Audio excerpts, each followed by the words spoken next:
Bonjour, je suis ravie d'être là, pour cette première édition.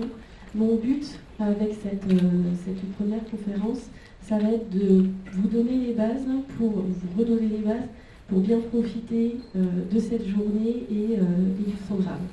Alors moi, je ne suis pas experte accessibilité, je suis responsable qualité et en tant que responsable qualité, je travaille en transverse des différentes disciplines, des différents métiers, et je suis plutôt bien placée pour voir que l'accessibilité c'est exactement la même chose. C'est pas l'affaire d'un spécialiste, même si on a besoin des spécialistes. Ça intervient pour chacun des corps de métier. Donc l'accessibilité, elle aussi, est transverse. Alors, je vous propose un plan assez simple. On va d'abord voir de quoi on parle quand on parle d'accessibilité. Ensuite, ce que j'aimerais, c'est répondre à la question mais à quoi ça va me servir à moi, à vous, en tant qu'éditeur de site, en tant qu'éditeur de contenu. Et puis, enfin, mais comment je mets ça en place de façon gérable et de façon pérenne, et pas d'une façon catastrophique et déceptive. On va commencer par ce qu'est l'accessibilité numérique. Alors souvent, la première chose qu'on entend dire sur l'accessibilité numérique, c'est pour les handicapés. En fait, on va voir que c'est un petit peu plus subtil que ça.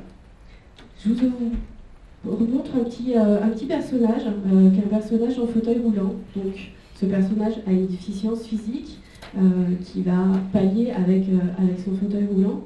Et là, par exemple, il est en haut d'un escalier. Donc le petit personnage, il fait la tête, il n'est pas très content, parce qu'en haut de son escalier, avec son fauteuil roulant, il est en situation de handicap. Maintenant, je vais vous montrer exactement le même personnage, toujours dans son fauteuil roulant, assis à sa table de travail. Assis à sa table de travail, il est connecté à Internet, il n'est absolument pas en situation de handicap. Donc, mon but là, c'est bien qu'on sente la différence entre la déficience physique d'une part et la situation de handicap d'autre part, qui ne sont pas du tout les mêmes choses. Je vous donne un autre exemple. Cette fois-ci, mon personnage est aveugle. Il est devant son écran d'ordinateur et c'est pareil, là, il n'est pas très content, il est devant son écran et ça lui fait une belle jambe. Maintenant, il a utilisé une aide technique qui est un lecteur vocal. Et là, tout de suite, ça va beaucoup mieux. Donc, il a pallié sa déficience physique avec une aide technique. J'ai un autre exemple d'un personnage qui souffre d'une déficience physique. Mon petit personnage, là, il a des problèmes de vue. Il essaye de regarder son écran, il est plié en deux et il a du mal à voir. Je ne sais pas si c'est la taille de police qui n'est pas assez grande. Je ne sais pas si c'est les contrastes qui sont mauvais, mais il a du mal. Il va lui aussi faire appel à une aide technique, et l'aide technique, cette fois-ci, sont des lunettes, et ça va beaucoup mieux pour lui.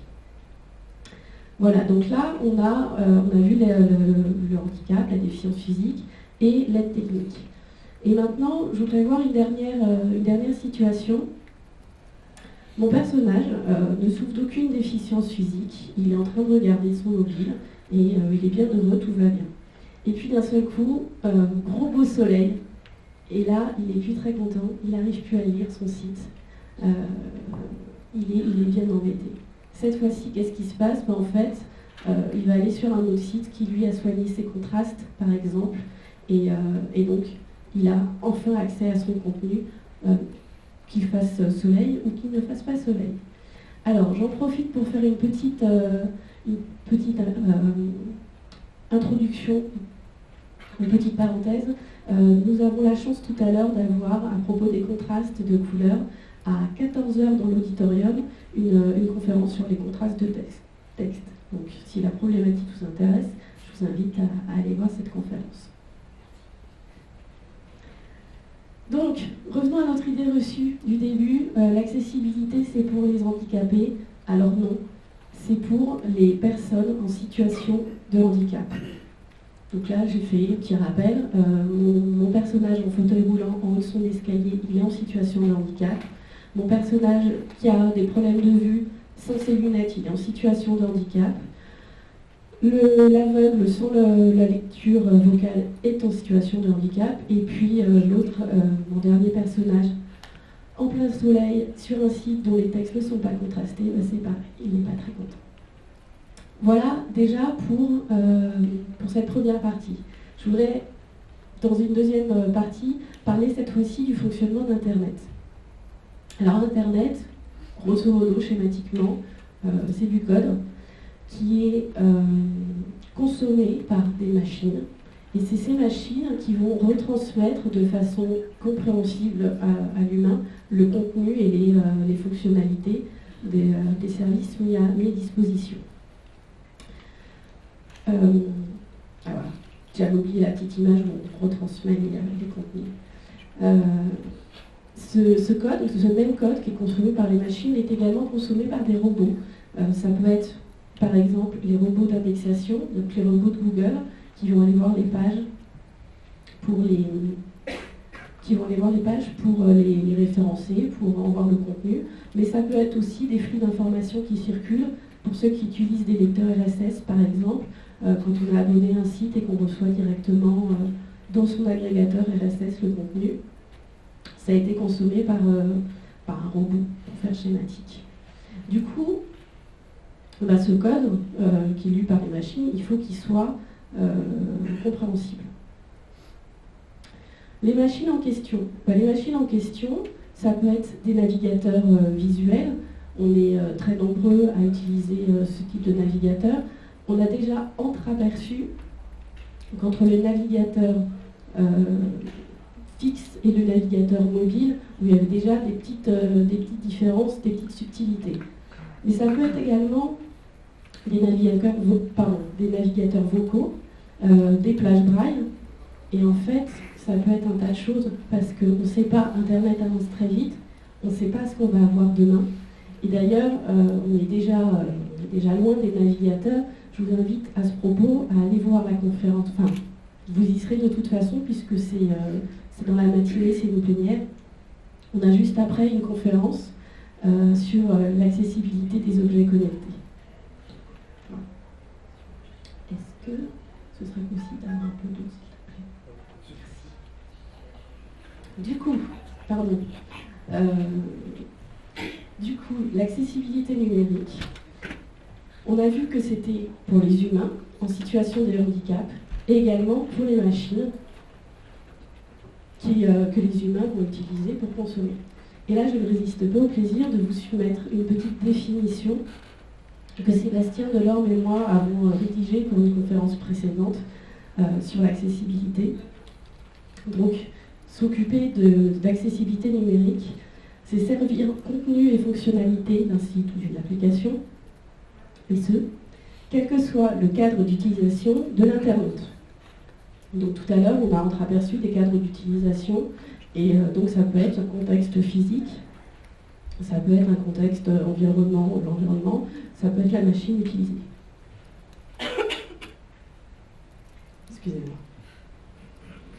Voilà pour cette première partie sur qu'est-ce que l'accessibilité numérique, et donc les idées reçues. Excusez-moi un instant.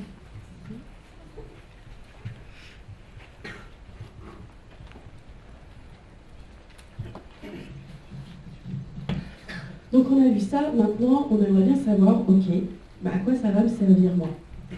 Là, ce que j'ai voulu faire, j'ai voulu vous lister quelques gains collatéraux à l'accessibilité. Parmi ces premiers gains collatéraux, on a l'audience. Alors, l'audience, l'accessibilité, va permettre d'ouvrir aussi, va permettre de servir le contenu à toute la population des seniors.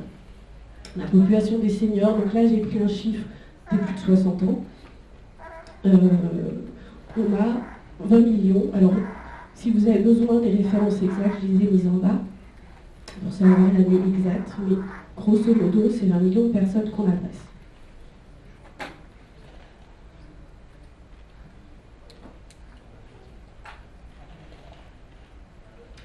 Ensuite, il y a les handicapés. Alors là, j'ai pris une définition qui va du handicap occasionnel et ressenti à une reconnaissance administrative du handicap. et j'ai 12 millions de personnes concernées. Ensuite, rajoutons à ça les daltoniens, 8% des hommes, ça fait 3 millions de personnes. Et enfin, j'ai rajouté aussi les mobinautes. Les mobinautes sont très concernés, et là, on est à 32 millions de personnes. Voilà pour notre audience. À propos des mobinautes, on a tout à l'heure, à 11h10, une conférence sur l'accessibilité des applications web mobiles. 11h10 ou enfin, je ne sais pas si on est dans les temps ou pas. Voilà pour l'audience, mais à ça, je voudrais aussi rajouter toutes les personnes qui, occasionnellement, ont une panne matérielle, ou encore les personnes qui n'ont pas une panne forcément, mais une absence de matériel. Par exemple, je vais vous regarder une vidéo, mais je suis dans un open space, je n'ai pas forcément un casque à disposition, je ne veux pas déranger mes collègues, donc je vais avoir besoin des sous-titres. Alors là, les personnes qui peuvent être concernées par une panne ou une absence de matériel, c'est 100% de l'audience. Donc, quand on parle de toute cette audience-là, c'est des gens dont on ne veut pas se priver. Et c'est des gens que l'accessibilité, que le respect de l'accessibilité numérique va nous permettre d'atteindre. Autre gain collatéral, l'utilisabilité. Donc l'utilisabilité, j'entends par là le fait qu'une tâche soit réalisable de façon aisée et avec un minimum de satisfaction. L'utilisabilité, tout comme l'accessibilité, vise en fait l'utilisateur. Ils réfléchissent par rapport à l'utilisateur. Donc, en vous occupant d'accessibilité, vous allez marcher sur les plates-bandes de l'utilisabilité, vous allez aller dans une même direction, et vous avez de grandes chances, en travaillant l'accessibilité, en fait, d'aller dans le sens de l'utilisabilité et de rendre service à vous, de rendre service à vos utilisateurs, évidemment. Un autre gain collatéral, la portabilité des données. En fait, l'accessibilité, par son essence même, qui est de délivrer un contenu, quel que soit le contexte, l'accessibilité va dans le sens de la portabilité des données, c'est-à-dire dans le fait de pouvoir partager les données d'un système à l'autre, pouvoir gérer les données d'un système à l'autre. C'est quelque chose avec justement tous les échanges entre les différents services, les objets connectés, etc., qui est vraiment très important stratégiquement. Autre gain collatéral, parlons d'accessibilité et du référencement naturel, donc de SEO, c'est-à-dire le fait que les moteurs de recherche vont pouvoir aller regarder une page, vont pouvoir aller indexer un site entier pour pouvoir le resservir à l'utilisateur qui cherche un contenu. L'accessibilité, par le fait de vouloir favoriser justement la navigation et la compréhension de la navigation dans un site, là aussi, rentre tout à fait dans le même jeu que le référencement naturel et donc vont aller dans le même sens. Ces deux disciplines vont aller dans le même sens.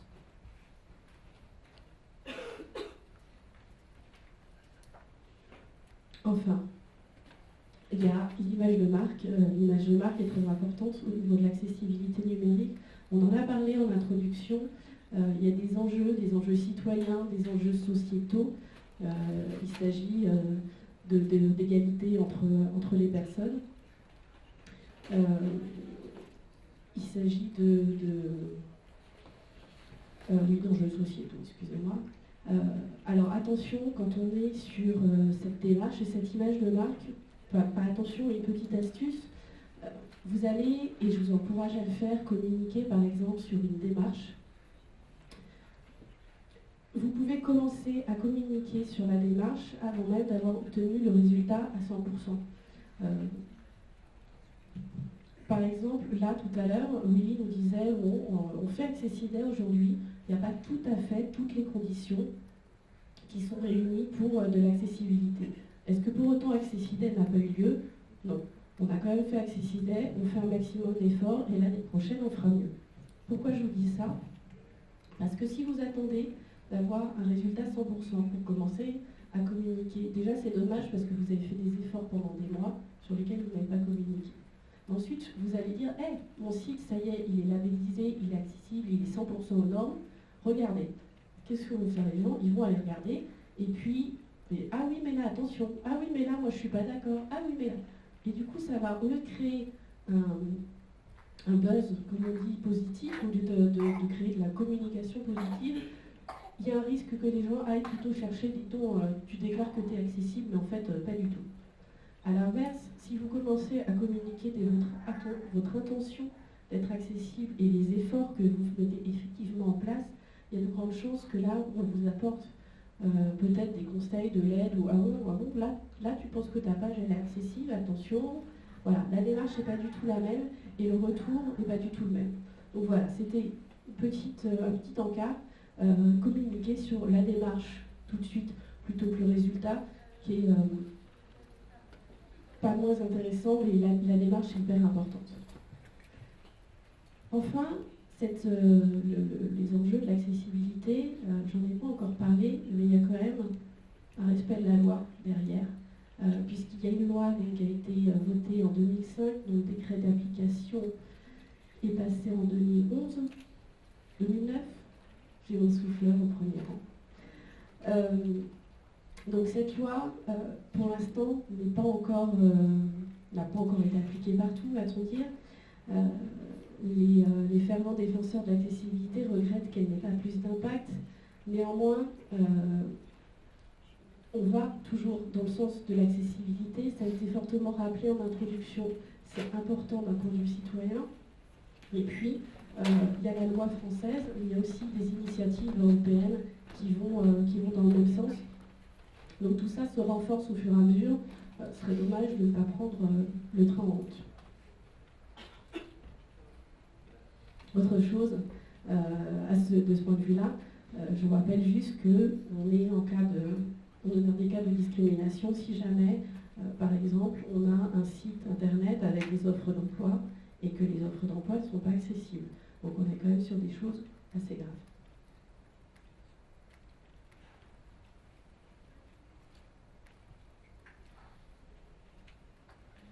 Et à ce propos, vous avez tout à l'heure, en début d'après-midi, une conférence justement sur les sites web publics et où ils en sont de leur accessibilité par rapport à cette loi et son application.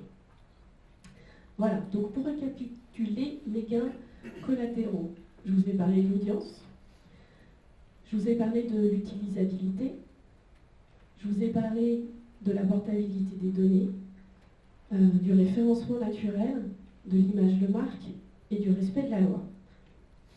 Ce qui est merveilleux avec tout ça, c'est que cet ensemble-là, donc tous ces gains collatéraux à l'accessibilité, vont en plus favoriser une meilleure expérience utilisateur.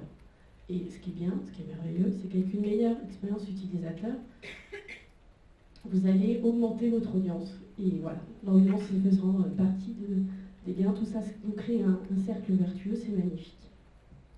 N'est-ce pas? J'espère. Maintenant, donc, je vous ai présenté ce qu'était l'accessibilité numérique, à quoi ça allait vous servir à vous, et donc maintenant vous êtes archi convaincu et vous dites bon, ok, mais comment je m'y prends? Comment je m'y prends pour le mettre en place?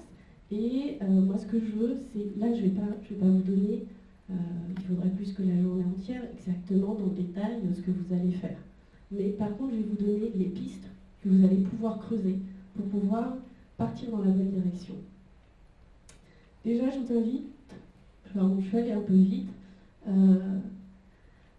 aussi à la conférence qui va terminer la journée, la session de conférence, pour voir des exemples de sites accessibles, de sites non accessibles. Voilà, ça vous donnera aussi une idée de ce qui est faisable.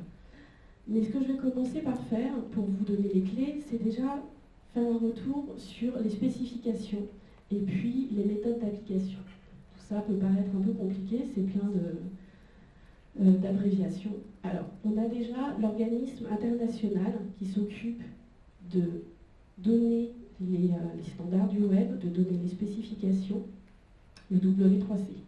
Au sein du W3C, vous avez le WAI, qui est le groupe qui s'occupe spécifiquement d'accessibilité. Le WAI est celui qui émet la spécification d'accessibilité, qu'on prononce très joliment en français WCAG.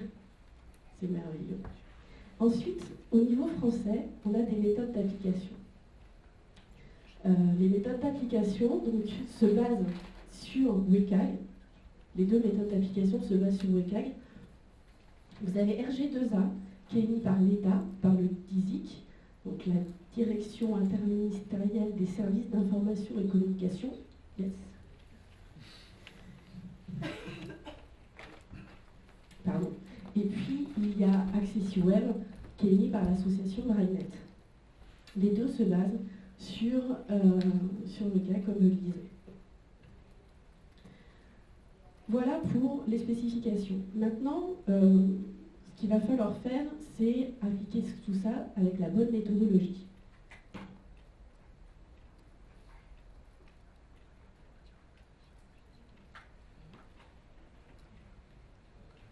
Alors, j'ai quelques conseils à vous donner. Déjà, se faire accompagner par des sociétés spécialisées et par des prestataires qui connaissent leur métier. Et ce que j'entends par qui connaissent leur métier, c'est qui connaissent l'accessibilité. On l'a évoqué tout à l'heure, la formation est très importante. Vous formez vous-même, formez les personnes qui vont intervenir, formez des gens à être experts, mais comme je vous le disais tout à l'heure, l'accessibilité c'est transverse et chaque métier a son petit rôle, enfin son morceau de rôle à jouer. Donc former aussi les gens, pas forcément à être des experts accessibilité, mais à la partie accessibilité qui les concerne.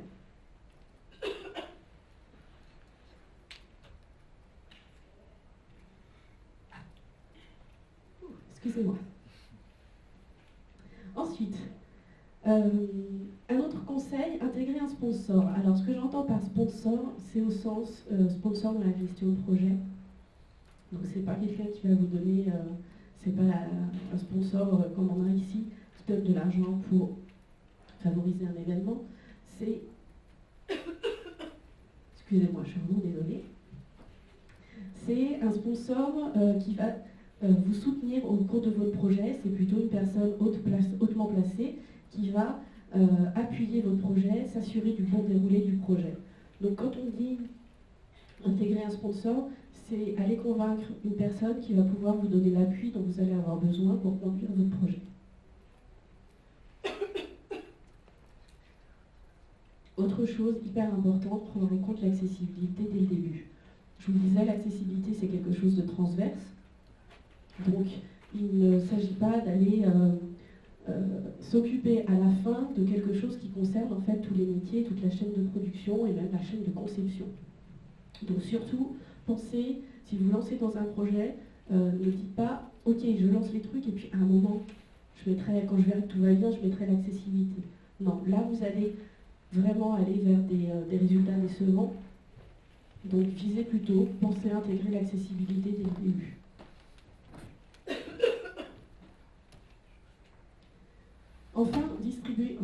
J'en ai encore d'autres des conseils. Distribuer aussi les responsabilités, je vous le disais, ça concerne tout le monde, former tout le monde, et que chacun prenne ses responsabilités, donc j'en ai déjà pas mal parlé.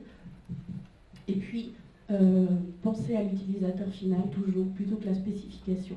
La spécification est très importante, je ne reviens pas là-dessus, mais au moment où vous posez des questions, au moment où vous cherchez quelle est la bonne solution, parce que tout n'est pas toujours évident, pensez utilisateur. Enfin, de toute façon, c'est comme ce qu'on disait tout à l'heure à propos d'Accessidex, qui n'a pas tous les éléments d'accessibilité aujourd'hui. C'est pas grave, ça n'empêche pas l'événement d'avoir lieu, ça n'empêche pas d'avoir un impact important, ça n'empêche pas d'être dans la bonne direction. De la même manière, vous voyez vos projets en itération, en amélioration continue, plutôt que de bloquer pour avoir uniquement le résultat parfait, le résultat final, et du coup avoir beaucoup plus de difficultés. Donc oui, les itérations, oui, l'amélioration continue, ça n'a pas besoin d'être parfait dès le début. Vous avez en tout petit, là, je ne pense pas que vous puissiez lire des liens qui traitent de ces sujets-là. Vous les aurez de toute façon en rappel à la fin de la presse. Les diaporamas sera à votre disposition. Là, je vous les ai mis sur cette diapositive en particulier, parce que ça traite, d'abord ça m'a aidé à rédiger cette slide, cette partie, et puis ça traite vraiment sur les conseils pour traiter de l'accessibilité dans une bonne méthodologie. Vous verrez, ça parle d'accessibilité agile, d'intégrer l'accessibilité dans une démarche qualité, les pièges à éviter, et puis se mettre dans la peau d'un utilisateur. Enfin, je ne sais pas pourquoi je vous dis enfin, j'ai plein d'autres conseils à vous donner. On a parlé de se former, et de former les gens, on a parlé d'avoir des experts, mais pas seulement les experts, pensez aussi à chacun des contributeurs. On verra que la personne qui va rédiger le site, par exemple, a son rôle à jouer. Et à ce propos, je vous invite à profiter d'une journée comme aujourd'hui où on a des personnes qui représentent des entreprises qui font de la formation en accessibilité. Ils sont à votre disposition toute la journée, on a des moments de pause. Donc je vous invite vraiment à profiter de la présence des orateurs ici. Donc je vous ai cité Denis Boulet, Sébastien Delorme et Aurélien Lévy par exemple. Je m'excuse s'il y a d'autres personnes qui font de la formation dans la salle et je les invite au moment des questions à se manifester parce qu'une journée comme aujourd'hui, c'est aussi une journée d'échange. Donc on est là pour échanger, donc profitons des pauses. Justement, on a besoin de se faire aider. Alors se faire aider par un prestataire qualifié. Choisissez bien l'agence qui va vous faire vos sites web.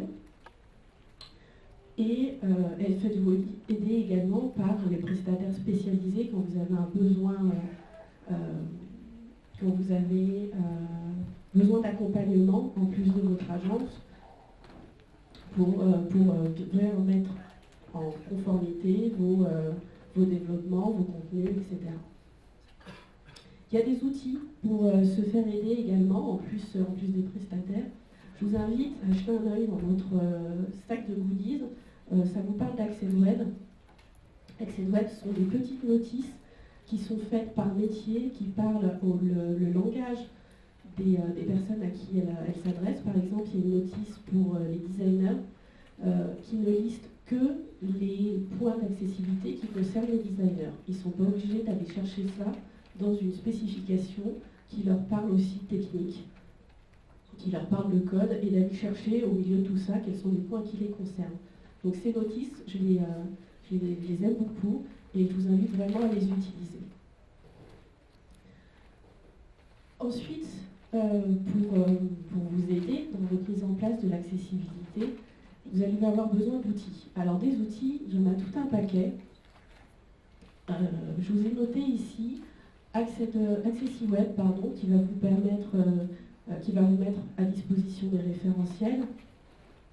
Les bonnes pratiques du web of Quest ont une section accessibilité, donc là aussi on est dans du référentiel. EasyCheck, c'est une petite liste émise par le W3C avec des premiers éléments faciles à tester d'accessibilité. Vous allez avoir, en parlant de premiers éléments, First Steps, qui est une liste merveilleuse puisqu'elle est totalement automatisée et elle vous permet de tester les premiers éléments à valider, sans quoi c'est dommage d'aller faire appel à un expert. Vous allez perdre son temps, vous allez perdre de l'argent, puisque vous avez déjà ces choses-là qui en général sont du code et qui sont plus ou moins faciles à gérer. Je dis plus ou moins parce que tout dépend toujours du contexte et de votre infrastructure, etc. Mais voilà, First Step est automatisé. Vous avez Okawa qui est un outil, d'ailleurs Okawa, Quest Reporting et Tanaguru sont des outils d'audit plus ou moins automatisés, plus ou moins manuels, mais qui vous permettent de tester la totalité de votre accessibilité. Voilà pour quelques outils. Là encore, profitez des pauses. Les outils que je vous ai cités sont émis par des sociétés qui sont présentes aujourd'hui. Donc profitez d'aller voir Denis Boulet et à nouveau Sébastien Delorme, à nouveau Aurélien Lévy, mais aussi Mathieu Faure qui fait une conférence cet après-midi. Autre chose parmi les outils, je vous disais tout à l'heure que l'utilisateur est ce qui prévaut sur la spécification. Faites des tests utilisateurs et profitez d'aujourd'hui de la conférence qui sera au milieu d'après-midi, test utilisateur mon amour, justement pour aller faire cette option-là en bonne connaissance de cause avec les bons éléments. Toujours dans la mise en place de votre accessibilité numérique, je voudrais maintenant vous parler de la communication. Je vous disais tout à l'heure, communiquer sur votre démarche et vos intentions, et puis vous allez peut-être mettre en conformité totale votre site. Donc on parle là de labellisation et de conformité. Vous aurez alors une conformité AccessiWeb ou une conformité RG2A. Je ne reviens pas sur le fait que les spécialistes sont dans la salle. Vraiment posez vos questions aux pauses. Par contre, à nouveau une petite astuce, un encart. Faites attention à bien faire la différence entre votre conformité technique et votre conformité des contenus. Votre site, votre prestataire va vous livrer un site. Vous allez lui passer commande. Par exemple, vous allez demander je veux une conformité AA. Votre prestataire fait son travail et vous livre un code parfaitement propre, un site parfaitement propre et parfaitement conforme.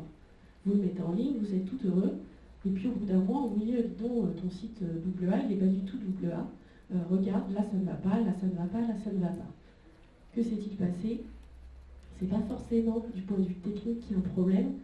Les éditeurs, les personnes qui mettent le contenu dans le site, ont aussi leur rôle à jouer sur la conformité, ont aussi leur rôle à jouer dans les critères d'accessibilité.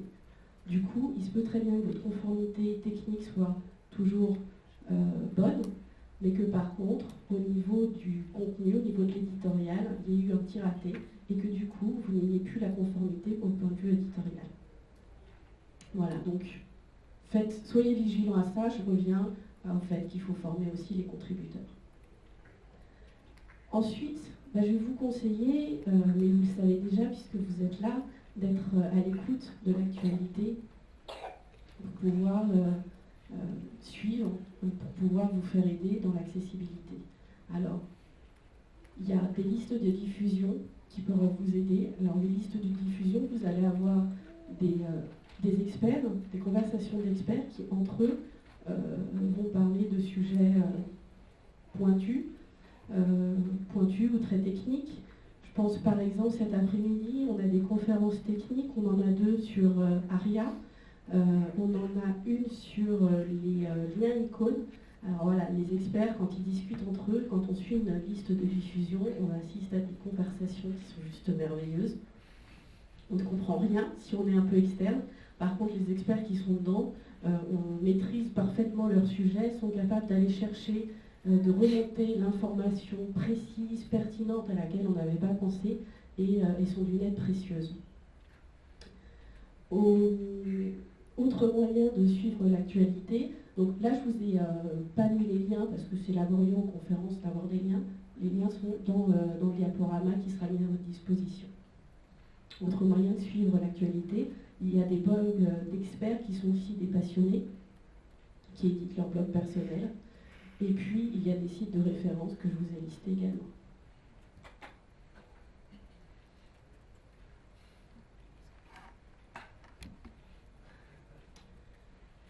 Alors, pour conclure mon propos, je voudrais revoir avec vous. Donc, l'accessibilité numérique, on a vu que ce n'est pas une toute petite frange de la population. Ça profite à tous. Vraiment, on a une large audience qu'on ne voudrait pas perdre. L'accessibilité numérique non seulement profite à tous, mais en plus, elle me profite à moi éditeur de site, moi qui ai des gains par rapport aux efforts que je vais faire, je vais obtenir bien plus que un peu d'audience. Et puis, j'espère vous avoir convaincu. En tout cas, je vous ai donné les premiers éléments et la journée d'aujourd'hui est un excellent élément pour mettre en place les choses, voir que c'est faisable, partir dans la bonne direction, éviter les pièges et puis avoir une expérience en mettant en place l'accessibilité numérique qui soit simple dans la mesure du possible et qui soit gérable. Avant de vous laisser la parole pour les questions et les réponses, donc je vous disais tout à l'heure, les liens et les références sont listés dans le diaporama. Je vous ai mis des prestataires également. Et puis je voudrais remercier les personnes qui m'ont aidé directement ou indirectement à faire cette conférence. Mais maintenant, la parole est à vous. Je vous remercie de votre attention.